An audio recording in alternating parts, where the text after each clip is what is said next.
అవసరాలు తీర్చే వస్తువులు చూసి నువ్వు ఆనందపడుతున్నావు. నేను బతికే బతుకులో ఆనందాన్ని చూస్తున్నాను.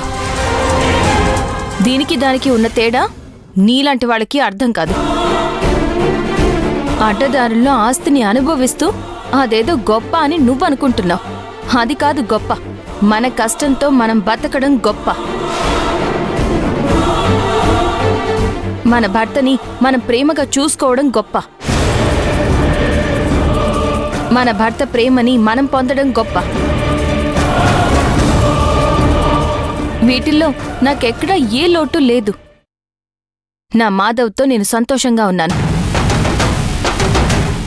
బావగారు నువ్వు ఏ రోజైనా మా అంత సంతోషంగా ఉన్నారా?